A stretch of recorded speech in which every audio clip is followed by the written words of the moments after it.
para a renovação. É uma troca de posição dimensional, mas nunca é uma extinção. Na verdade, ela é um retorno à realidade espiritual. Porque o que nós vivemos aqui na matéria, isso é passageiro. O plano espiritual, esse sim é o real. O que nós vivemos aqui é uma cópia, na verdade muito mal feita, do que existe lá em cima. Todo mundo acha que aqui embaixo, ainda mais agora que está com uma tecnologia super avançada, com grandes avanços, até porque a gente acha que nunca houve esse tipo de avanço, é porque a nossa história oficial não conta. Mas na Atlântida antiga, muito mais avanço havia do que temos hoje. Perto da Atlântida, a gente está engatinhando ainda.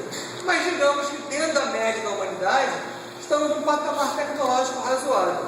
Só que ali em cima, muito mais se sabe, muito mais à frente eles estão. Tudo que chega aqui vem de lá, partiu de lá. Então nós é que somos uma cópia da realidade espiritual. Quando a gente morre, a gente volta para essa realidade espiritual. Tanto é que, se você observar, entre o Oriente e o Ocidente, há diferentes visões dessa morte. Nós aqui no lado ocidental é que valorizamos essa morte com essa ideia de funeral, com esses choros, com esse apego, com as pessoas reclamando herança, com o morto ali ainda fresco. Isso só acontece aqui. No Oriente, a pessoa quando parte, claro que não é todo o Oriente, algumas culturas, algumas religiões, alguns países, alguns povos festejam a passagem, porque eles sabem que o retorno para a vida eterna, esse sim é o bom. Claro que ninguém aqui gosta quando alguém morre, mas pelo menos tentar evitar esse apego excessivo, aquele velório, com gente até contratada para chorar, né, para poder dar aquela impressão impactante. As carpideiras, pessoas importantes, às vezes tem uma série de conflitos acontecendo em pleno velório, disputa de herança, poder, amante, tudo isso complica ainda mais a vida do cara que ainda está ali, porque ele partiu para o outro lado, mas muitos estão ali ouvindo, vendo, percebendo as pessoas ali. Pô, você morreu, mas você não pagou aquela dívida, hein, cara? Aí o cara está ouvindo aquilo ali, em vez de ele conseguir ascender para a luz, ele está sendo perturbado, e às vezes aquilo se arrasta por dias, semanas, meses, quiçá anos, atrapalhando tanto o que ficou aqui, quanto o que foi, ou melhor, que tentou ir. Falando também em morte, é bom lembrar, por exemplo, da doação de órgãos. Tem muita pessoa que eu ouço falar assim, mas se eu doar meu órgão aqui, como tem uma contraparte espiritual, você sabe que todo órgão que você tem no corpo físico, você tem um órgão equivalente do corpo espiritual. Então quando você doa aqui, a pessoa pensa, eu vou doar minhas córneas e vou chegar lá em cima sem enxergar. Pelo amor de Deus, né, gente? Você pode doar tudo aqui, vai ficar vazio, lá em cima você chega com todos os seus órgãos, plexos, chakras, a nível espiritual. Você não perde nada. Então se você deixar tudo para a terra, ela vai só absorver de volta e vai recuperar para a natureza.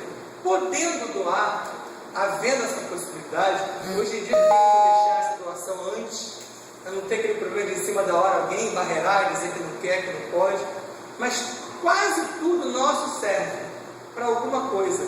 Então tem esse desapego também. Nós temos apego até com as nossas coisas, né? Com os nossos pés, com as nossas mãos, com os nossos olhos, com os nossos órgãos, que depois que você for, não servirão para absolutamente nada. Isso aqui é temporário, isso aqui é uma casca, é uma persona, é uma máscara que você veste agora, que você vai ter que entregar depois. E quem se vê pronto, por exemplo, para cremação, pode pensar em fazê-lo. Por que eu falo quem se vê pronto? Porque há inclusive uma diferença de opiniões no próprio meio espírita sobre a cremação. Algumas pessoas comuns, como nós, creem que são completamente desapegadas. Só que já há alguns livros que relatam pessoas que foram cremadas, mas que eram extremamente apegadas com a matéria, com o corpo, e se viram desesperadas do lado de lá, porque perderam o referencial físico com muita rapidez. Então, cremação é ótimo para quem realmente tem certeza que é desapegado. Vocês todos são, né? Extremamente desapegados, ninguém é apegado com nada, família, filhos, bens, né? Ninguém aqui tem muitos bens também, né? Então procura se desapegar dessas coisas, porque meu filho, minha mulher, minha casa, esse possessivo, ele não existe lá em cima. Lá em cima é tudo nosso, vosso, quando muito nosso e vosso, porque em real ele é dele, tudo é do Pai, tudo está sendo emprestado temporariamente para você, sua casa, seu carro, seu filho, sua mulher, tudo é empréstimo. Uma hora ele vai pegar de volta, ele vai solicitar o retorno, e essa hora ninguém sabe. Então evitar esse apego excessivo, que eu sei que vocês não têm mais, mas passa isso para o vizinho, para os parentes, para os amigos, para tentar difundir esse desapego. A eutanásia. Falando sobre isso, tem uma historinha do Divaldo que eu infelizmente não consigo contar porque eu choro. Então, uma hora que eu lembrar aqui, eu aviso para o Hernandes e ele tenta contar para vocês. Mas mostra o quanto a eutanásia ela é um assassinato. É um corte na vida que continua. Porque para nós que imaginamos que a vida é só isso aqui, a eutanásia é legal, né? O cara está lá vegetando, ligado àqueles aparelhos há meses, anos, não faz nada, não serve para nada. Só que isso é um ledo engano também. Mentalmente ele está ativo.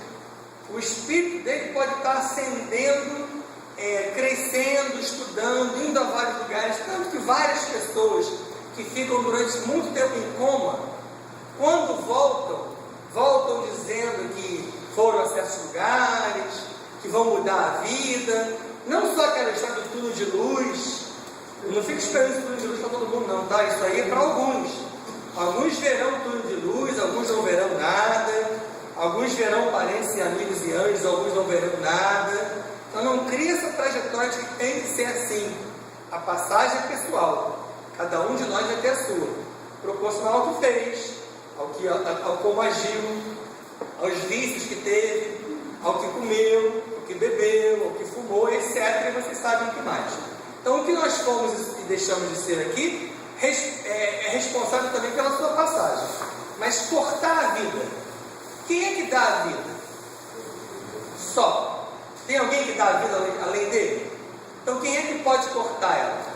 O próprio. Somente ele. Se ele optou, se ele crê que naquele momento a pessoa precisa ficar naquela condição em que ela se encontra, é porque aquilo ali é proveitoso para a experiência dele ou dela. Se há possibilidade dos aparelhos continuarem ligados, se a pessoa pode continuar vegetando, como se fala, está viva, mantenha. Nós não temos o direito de cortar, de optar por isso. Como várias pessoas fazem abortos em vários lugares por aí, porque a criança é ruim, defeituosa, sem problemas, sem esperança. Como várias vezes a medicina foi surpreendida por aqueles seres sem cérebro, os tais dos anencéfalos. E a previsão do médico é sempre, vai demorar algumas horas, vai demorar alguns dias, alguns demoraram meses. E aquele período pequeno, que você pode olhar assim e falar assim, mas não aconteceu nada, não aproveitou nada, não serviu de nada, serviu. Era o período mínimo que ele precisava para completar uma trajetória que ele cortou lá atrás, ou num suicídio, num acontecimento qualquer, e futuramente aquilo ali é fundamental para a próxima existência dele. Então não questionemos o tempo do Pai. O tempo do Pai é perfeito. Lá no alto eles não erram, eles não se atrasam, eles não se equivocam. Quem faz isso somos nós, aqui. A gente erra o tempo todo, a gente se atrasa o tempo todo, a gente se engana a todo momento. Eles não.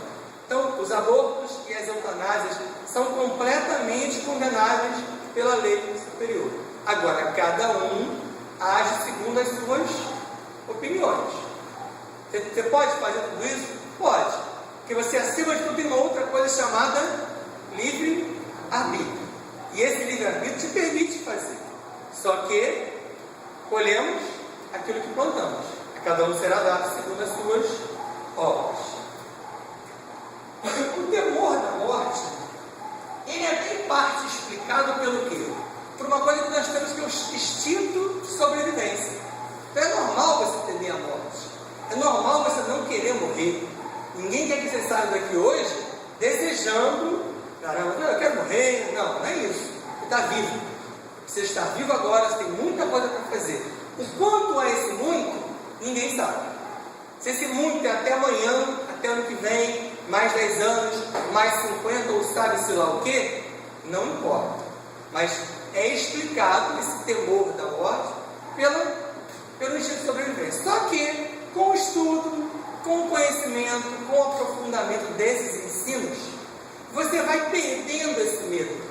As coisas vão ficando mais aceitáveis, porque ficam explicáveis. É por isso que eles falam tudo para vocês nas palestras.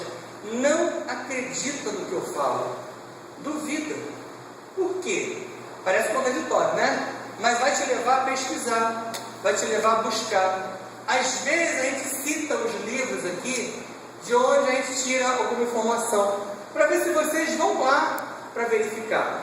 Vai lá ver se é verdadeiro, vai lá ver se é aquilo mesmo, ou se você não tem uma outra maneira de pensar sobre aquilo. De repente você tem um pensamento ainda mais profundo, ainda mais adequado sobre aquilo ali. É assim que a gente monta uma palestra. Eu também ouvi isso de muito palestrante lá atrás, e vou dizer a vocês, em alguns casos eu fui verificar. Todas as vezes que eles citavam alguma coisa, eu ia lá verificar, e estava lá. Nunca peguei ninguém dizendo mentira, citando página, citando linha ou livro incorreto. Estava tudo lá.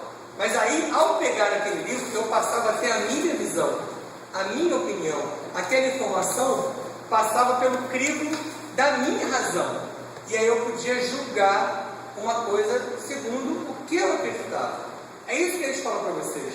Isso que é estudar, isso que é se aprofundar. Não ouve o que o outro fala e aceita como verdade absoluta, que é o que se faz muito por aí com babalorixá, com padre, com pastor. O cara fala, faz isso, o cara vai lá e faz. Se você perguntar para ele, por quê? Não sei, o cara mandou fazer. Isso aqui não pode acontecer.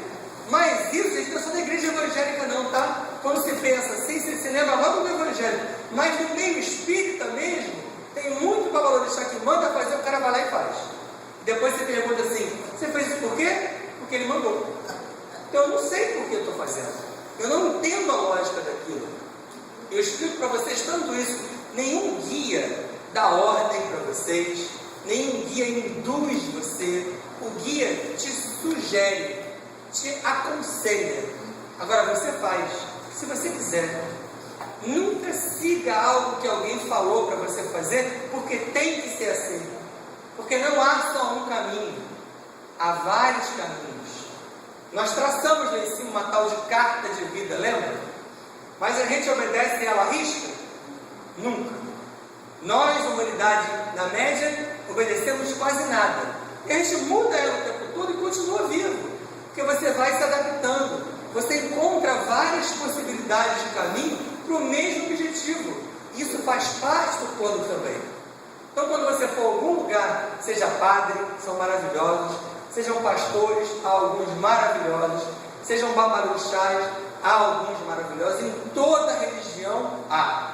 Em toda religião há os ruins e há os bons. Porque não é da religião, é do homem.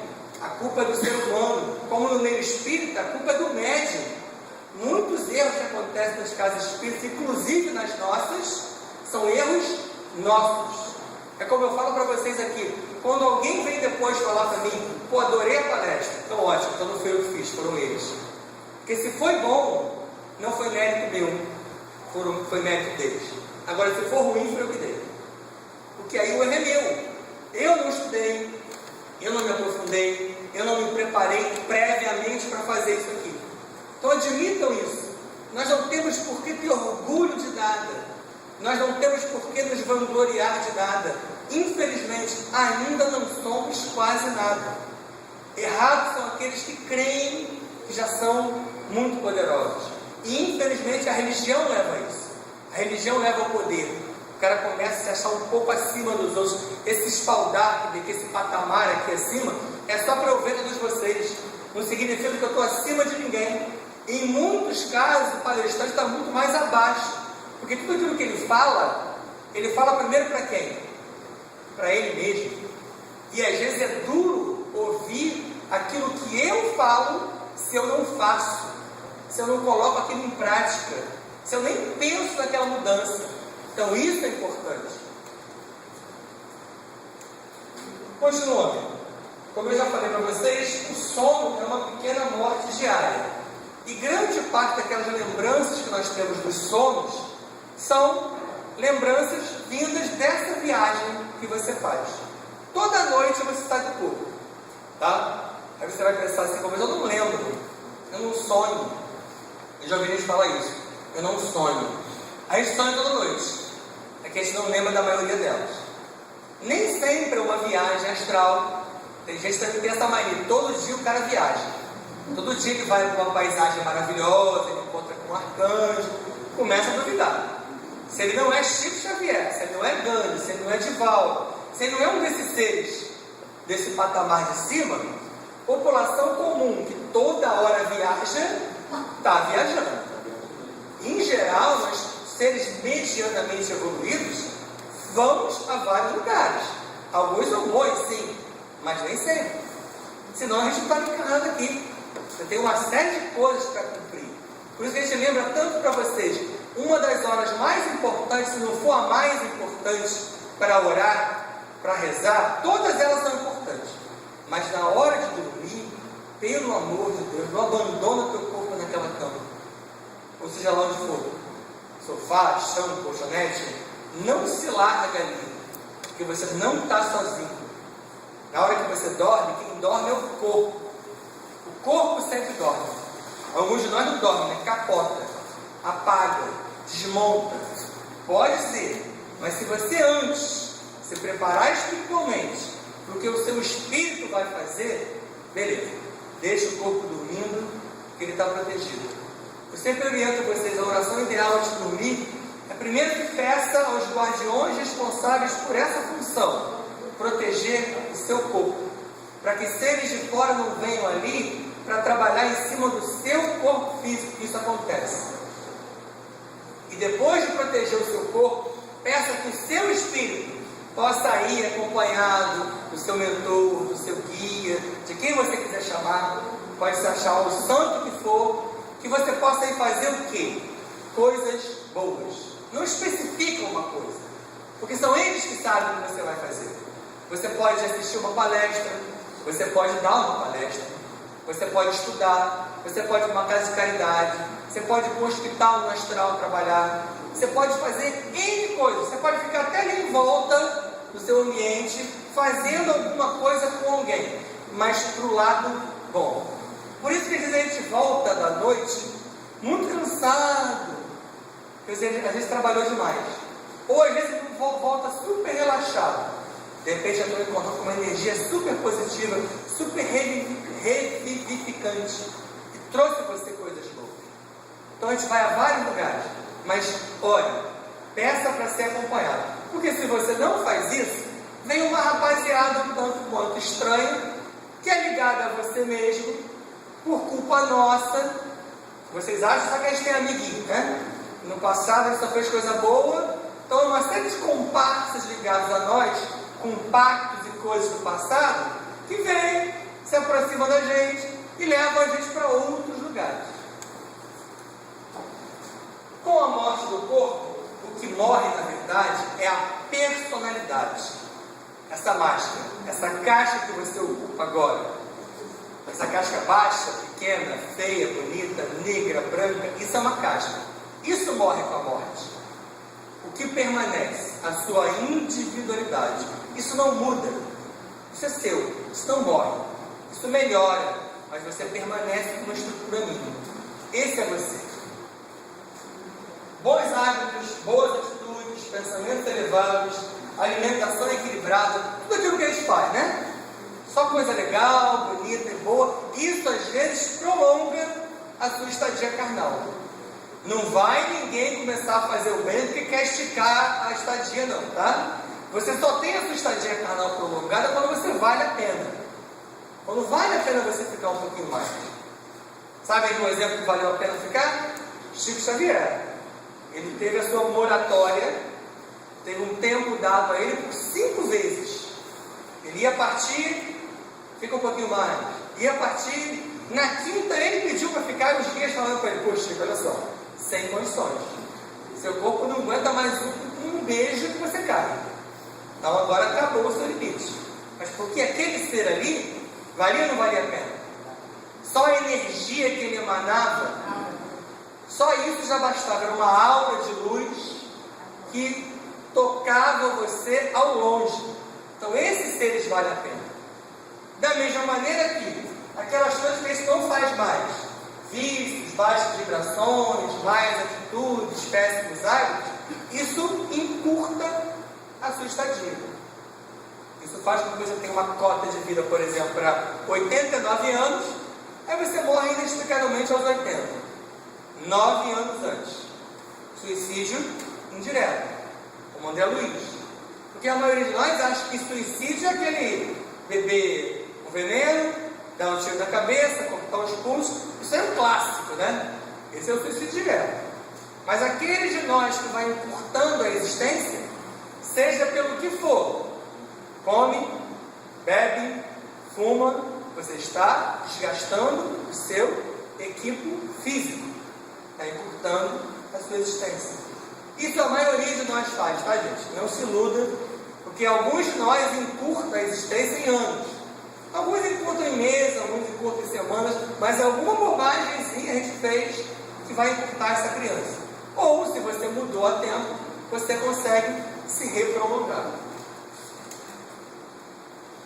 Tipos de morte. São vários tipos de morte, eu vou ler 3 tipos para vocês, mas lembra que sempre é explicado isso aqui é tirado da codificação, tá? Daqueles livros básicos do Espiritismo, e obviamente que de lá para cá já se aprofundou esse estudo, isso aqui é de maneira geral. As mortes que vêm de crimes e acidentes, como cataclismos, desastres, abortos, assassinatos, toda morte assim, digamos, não programada, em que o cara é tirado meio que fora de hora. Sendo bruscas, elas geram traumas espirituais de toda ordem, exigindo maior tempo para equilíbrio espiritual. E esse tempo vai estar relacionado ao padrão evolutivo de cada um. Para ilustrar bem isso, alguém aqui deve ter visto aquele filme Ghost.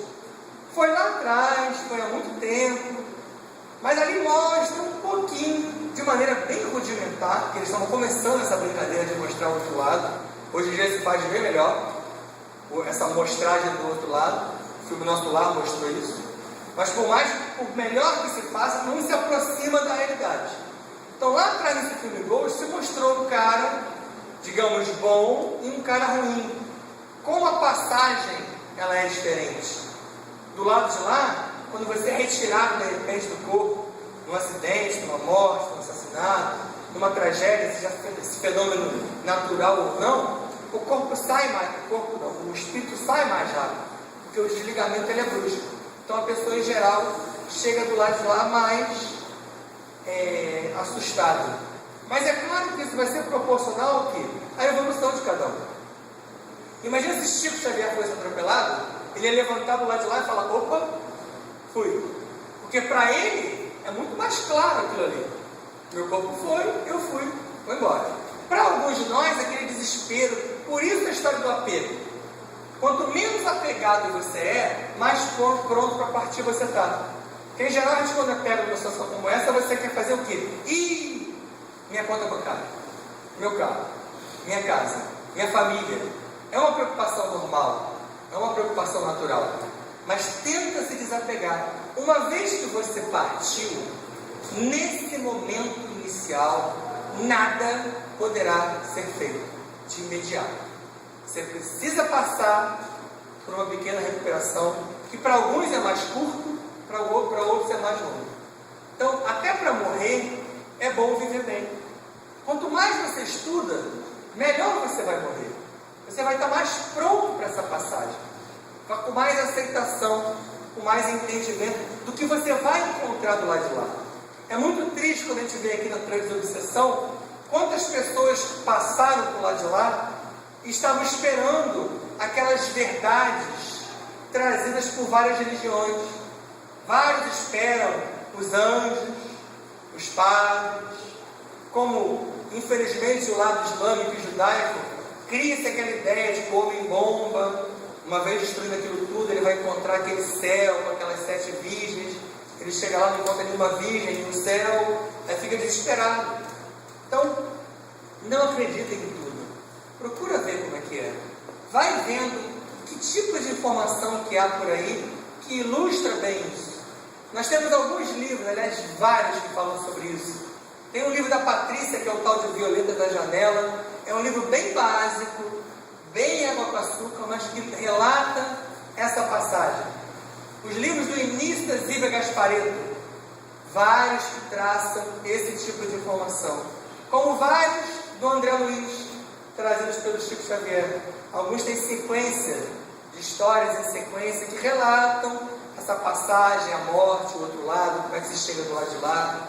Então, tem muita informação aí. Quanto mais pronto você se encontra, melhor é a sua passagem. Só que esse é o crime no Ocidente. Tem um outro que é o suicídio, que infelizmente acontece. É o direto e o indireto. Para quem já milita no meio espírita, aborto e suicídio é quase que uma palavra proibida. Então, gente, a situação pode estar pior que você imaginar. Se você fizer uma dessas coisas, ainda pior ficará. Então, não vale a pena mesmo.